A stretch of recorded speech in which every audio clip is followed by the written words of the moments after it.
do you do during the winter to like maintain everything? Because I mean, we're in the middle of winter right now. I know you'll get cranked up again for Keeneland and then Churchill Downs, but you just can't not practice. Oh no. What do you do to kind of make sure that you're like ready to go?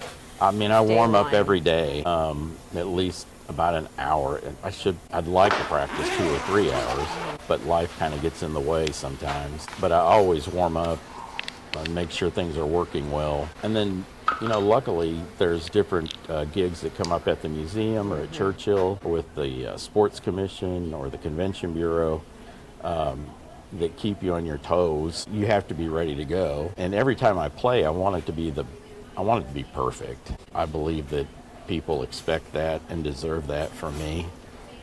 I'm not sure if I ever play it perfectly, but that's what I want to do. Probably to them, and especially for fans, that it's a bucket list item or a dream just to attend one race, let alone one Kentucky Derby, that when they hear you, in many ways, that's a moment that is frozen in time for them. Well, it's probably like I have arrived at the Derby. I know at a lot of events. It's the sound. It's the sound you most often identify with, the Kentucky Derby, Churchill Downs. Yeah.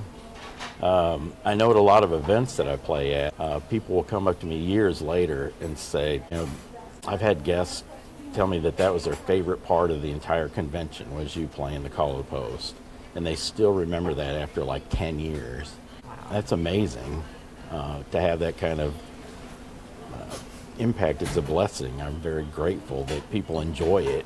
I know I've talked to you about some of the celebs that you've been kind of starstruck by, that they know who you are, or you have an opportunity to talk to them here. Who have been the celebs that have kind of made you take a step back and think, oh my God, I cannot believe I'm having this conversation with this person? Well, Ms. Judd last year was amazing, and her husband. I got to play Happy Birthday for her husband because his birthday was just a few days before that, so that was really cool. And then I got some great pictures with them, and they were so genuine and just real to talk to. It was fantastic. And then Josh Groban was fantastic to meet. Again, I had met Wynton Marsalis earlier at the Derby here. He came to play with the U of L band, so I knew he was going to be here, so I thought, well, maybe I can go ask him if he wants to watch the Derby with me. And so I did, and I took him up on the roof, and luckily, you know, I didn't ask permission beforehand, so I was like, oh man, this could... But you're in the uniform. You're in the uniform. I'm in you can uniform, go anywhere. but it's like... They know who you are. So he did. We watched the Derby up on the roof of the pagoda together, and he played the bugle, and it was really neat because Josh Groban had a Wynton Marsalis story to share. Yeah. That Josh's dad plays trumpet. And when Wynton found out, he told his dad that he was going to call and make sure he was practicing. And Wynton followed through and called Josh Groban's father to make sure that he was practicing. I just thought that was so cool. And you're in the middle of these conversations. Yeah. You must look around going, what in the world is happening that I get to witness these incredible... I mean, they're iconic. Yeah. And they're so good at what they do. Well, and then, you know, to realize that even... not Josh, but there were other stars that when they do the national anthem, they wanted it like a teleprompter or something to make sure, because you can get caught up in that moment or lose focus, and then you're like, oh God, where am I? Or not that bad, but they want to make sure they get it right. So it's comforting to know that no matter what level you're at, sometimes you still want a reassurance to make sure you do it correct. If you get nervous, you can look up and know this is where I need to be. Yeah. So I was really surprised at that through the years. And it just depends on the artist, you know, what they like to make them feel comfortable. And I've also found mainly the artists are really pretty genuine and down to earth. It's their entourage that is kind of hard to crack sometimes. But I try to make, we all do at Churchill Downs, make every accommodation we can to make their Derby experience the best it can be and as seamless as possible. So if they need to leave equipment in the pagoda or if they need something to drink, I mean, what was it last year? I think it was a pair of socks when it was muddy. One of the gals from NBC wanted to wear her other shoes so she didn't have to wear her heels across the track. I'm like, well, you're not going to wear those without socks, are you? You'll get blisters. She goes, well, I don't have any. And it's like, in my I've got backpack. Everything right here. I pulled out a pair of socks. I'm like, here, take these. I'm also it's fine. the track Yeah. I'm your dad. Yeah, I like to have Band-Aids, water, candy, whatever you need to make your stay as pleasant as possible. And do you call it the little house? The pagoda. The pagoda. Yeah. And so in between, just say it's after Derby and it's the remainder of the meet. What typically do you do to pass the time? Because when it's not the Derby, it probably can be the monotony of the same thing every single day. You do things to like pass the time. Yeah, I mean, I'm by myself most of the time except for Derby week. So I warm up. I usually do the national anthem and then I finish warming up. And then in between races, a lot of times what I do is I make jewelry in between races. I just started doing it to pass the time, and mainly because I couldn't find any men's jewelry that I really liked. Nice. And I was making fun little earrings out of buttons and stuff for my wife and daughter, and she encouraged me to do some bracelets to match. And I mean, it's not like I'm Davis Jewelers or anything, I mean, but it's fun. I don't know, they may hire you to do an appearance there. It's really, when I see someone out at an appearance and I see like a dude wearing bracelets or something, I'll say, oh, I like those. And then I've traded some with people, with a vendor at the fair. You were doing this before Taylor Swift. Yeah. I heard that she stole this idea from you. Well, I'd be honored because my son just loves Taylor Swift. So, do you think your kids will follow in your footsteps, or do they show like any inclination that they love music as much as you do?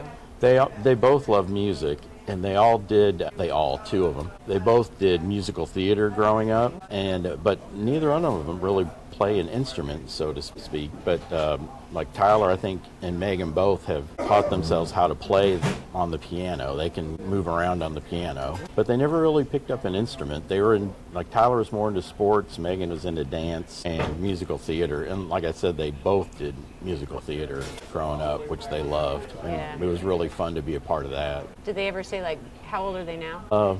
Let's see, Megan's 33 and Tyler's 30. They're grown now. Yeah. But growing up, how did they describe knowing that you were the official? I think they were excited about it. Yeah. Well, there's this famous story at St. Edward where we go to church and they went to school. That one of the when Tyler was, I think, in kindergarten, one of the teachers asked everybody what their parents did for a living. And my wife's a pediatrician, so pediatrician, bugler, you know what I mean? And Tyler famously said, well, my mom's a pediatrician or a doctor, but my dad's the bugler at Churchill Downs. I was like, oh my gosh, what mom does is a lot more important than what dad does. Just saving lives, helping But that's people. been a story that's been around for years and years at St. Edward. He was so proud, the Churchill Downs track bugler. As you look forward to other derbies to come, is there someone that you're really hoping is going to perform, so you're just going to get the chance to meet them? Taylor Swift would be awesome. Really nice. Dolly Parton would be another one. I thought maybe last year. I was trying to do the hookup for you. Yeah. I did an interview with you last year and introduced you to the folks at Dollywood who have lots of pull. Yeah. You know, but it just didn't work out something? time-wise, I think, was part of it. But I would That'd be love, something I else. mean, I grew up watching her on the Porter Wagner show. That's how long ago I didn't. But, she is an icon, and what a symbol of kindness and outreach to everyone around her is just amazing. And still, I think she still is humble, but just amazingly talented. And what a model for everybody. So I'd love to meet her. Is there a song you would love to play with her? Oh, wow. I'm going to get you practicing. 'Cause Yeah. you never know. I'll have to think about that. There's lots of good ones that Yeah. you could be in harmony with her. Just do like that. The one thing that I'm always... Oh, sorry. Oh, I go just ahead. thought of a joke, a dad joke that I read. Go ahead. Joe goes on a diet. What does Joe become? Jolene, Jolene, Jolene, Jolene. Listen, when Dolly comes to town, you're going to do that. Okay? I'm sure she's heard She it before. would love it. She would love it. She is just, I always hear too, just genuine and smart and business savvy and all the things. So we got to make that happen for you. We really do. I've been lucky to meet other, like Peyton Manning. I've got to meet him briefly, and other sports figures that I never thought I'd meet. Tim Tebow, I got to meet him at an event. Dale Earnhardt Jr., I played an event for him at the museum. Just people that blows my mind that I got to meet that aren't even in music, but Right. I still got to meet them through playing the Call of the Post. It sounds like every time you're in one of these events, you're still in that pinch me moment. Yeah.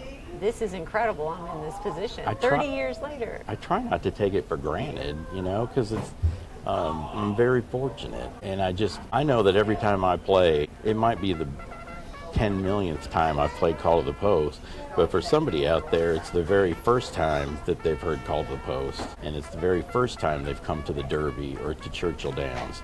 And I want them to experience that like no other experience. So I always keep that in mind. Just because you're, just every day for you, it's not for somebody else. That's a moment they're going to tell their kids and tell family and friends down the road what they heard, what they saw.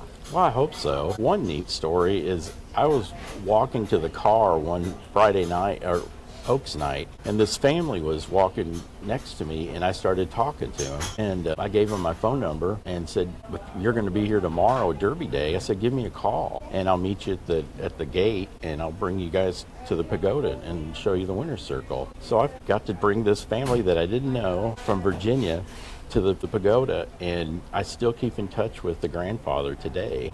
It was so wonderful, and his grandson, to be on that side of the track and to see the twin spires, it just made his day. They probably thought when you gave you the number, now come on now, is this for real? Is he really going to do this? And to know that very next day you were ready for him, you were ready to take him over. I love getting to share what a surprise. The pagoda and the history there and the view from there. I just love it. It's like a crown jewel that I get to bring out every once in a while and show people. And I just love getting to do that. I have always loved seeing what you do in between races. And I've seen it at Keeneland, and I know sometimes here you can't do it as much because you're a little bit isolated from the public. But I think with the public, of course, they're blessed to hear you play the Call to Post and other songs and make their derby or make their day at the races. But to see you interact with all the kids. I've seen like the little horses, the little toy horses that you give them. Yeah. Like, why was that so important for you to make sure that I'm going to interact with this 10,000 kids today, or as many people as I possibly can, and give them these little horses and talk to them about what they love to do, because you're asking them what they love and I love what they kids. enjoy about the day. I mean, both my wife and I both love kids, so that was easy. And they're so excited. Well, especially when they're excited here too. You can hear them cheer when the horses come down the stretch. But getting to actually interact with them and play songs for them at Keeneland is something extra that I get to do. At Keeneland, when you walk through the tunnel, there's a hedge on either side, and there's a place, that's the area where the kids can hang out with their families over on the left when you come down the tunnel. And sometimes when I come in, the kid's standing there waiting for me to come in. I'm like, oh gosh, this is so cool. I mean, I just love it. And I love playing songs for them. You're pretty good at it. You do Baby Shark? Oh yeah, Baby Shark. Let's see, what's the biggie right now? So that's new. Oh, Paw Patrol is big. Oh yeah. Paw Patrol. And Bluey. Bluey is awesome. Happy birthday, of course. Oh, happy birthday. A lot of happy birthdays. Well, I play more for adult happy birthdays than kid happy birthdays now. Yeah. I think the word's gotten out. And people love coming down to the rail and getting to celebrate their birthday down there. You know, so much, a lot of people may not understand all the ins and outs of horse racing, right? There's a lot to past performances and data. And, but for many fans, or like new fans, it's all those experiences for them, like meeting you, right? Like that's part of the experience, is coming to the track.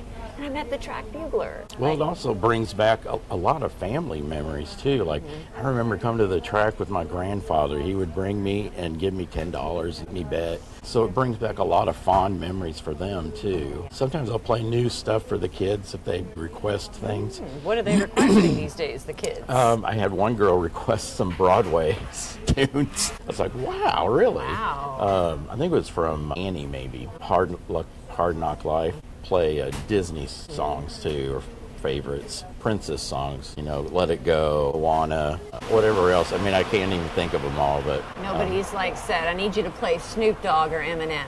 Nobody? No, the one that we did last year was at a loss for words. I'm Ready. How does it go? Who's the artist? I don't know. She was an internet sensation. Oh, shoot. I just can't think of it. Like, people probably come up to you all the time, though, and say, will you play? Like, this is like a television trumpet competition. Yeah. Play it. Well, we do that here every year at Wagner's. What do you do here? Keith Kaiser, I always meet him here. We do Name That Tune.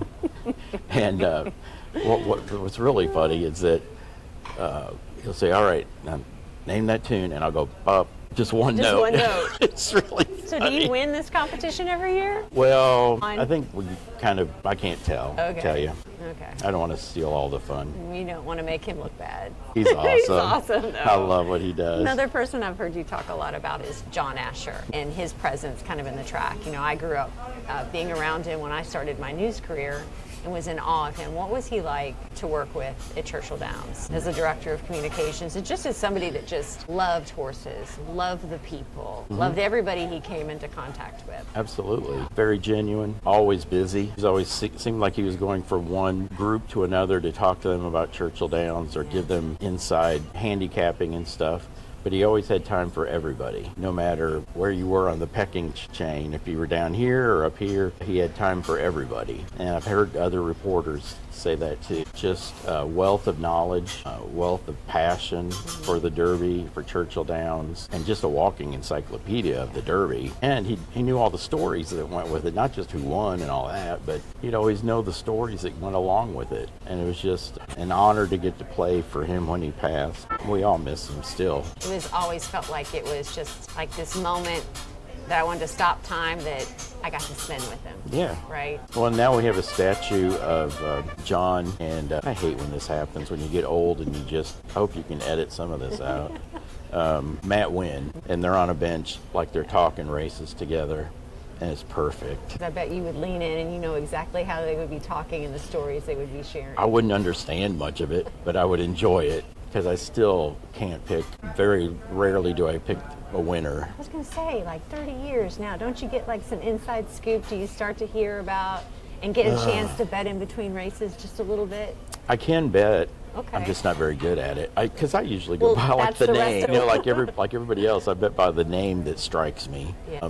Well, like one time there was a horse that ran. It was called Bohemian Bride, and my grandmother is Czechoslovakian or Bohemian. Yeah. So I was like, well, I got to put money on that. It came in as like 10-1. Big day for you, Steve. Yeah, $20. Are you following any of the horses kind of coming into the track this year, or will you wait until at Keeneland when things really get cranked up to kind of see who emerges from I will there? start to look at it just Yeah. because it's interesting to see the path that some of the horses take. Just because you're on top right now, I think it's always so cool. You know, there's, you've got Bob Baffert with, coming back, like Yeah. some big horses coming in, and I'm like, well, let's just wait because we could get to March, and it could be a horse that is at the bottom of the list. Yeah, or someone that draws in that. Yeah. And there's been some years where I'm like, what? They didn't even talk about this horse Yeah. until he was coming down the stretch. I'm like, no fair. Where were you last year when we had Mystic Dan, Forever Young, Sierra Leone right on the finish line by a nose hair? I was at the Derby Museum. What happens after I play the Call to the Post for the Derby, I cross the track and come to the museum and then wait for the winner's party. And then I get to announce the owner, trainer, jockey, and our CEO and the governor are there to do a toast. So I come over and wait for them. There was some waiting last year. Yes, there was. We were all like, it was really crazy. Yeah. But that's where I was, Yeah. just waiting with everybody else.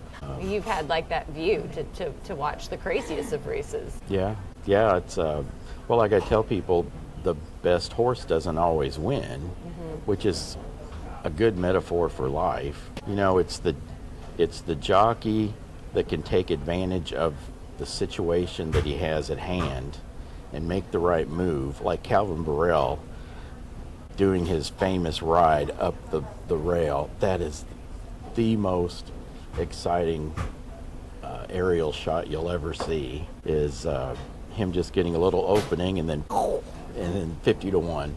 The split-second strategy that they deploy amazes me. Yeah. Right? To be able to assess that crowded field in front of you if you're from behind and figure out where am I going to get through. It's amazing what the jockeys, they are amazing athletes, and so are the horses.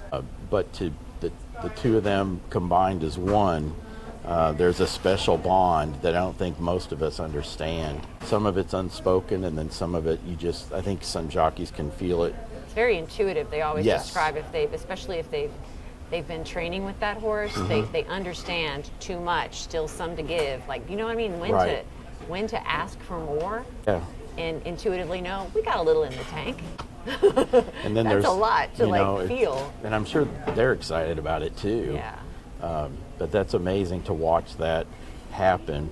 But also that metaphor, there's a lot of metaphors in racing that apply to life. It's how you get out of the gate. It's not the best horse that always wins. You can be last and then come up to, first and win going down the stretch. I mean, a lot of different metaphors. And whenever I get to talk to a group, sometimes I'll be asked to speak with a group about what I do. And I always try to tie in their industry with horse racing. Probably the one I remember the most, I was talking to a group of people that are in the rebar industry, of all things. And I said, just like in rebar, you have to be, solid but flexible. It's just like riding in the Derby. You've got to be solid, but you have to be flexible enough to go with the flow of the race and to be able to move or adjust. I remember that. It's a good stretch there. Yeah, bit of a stretch.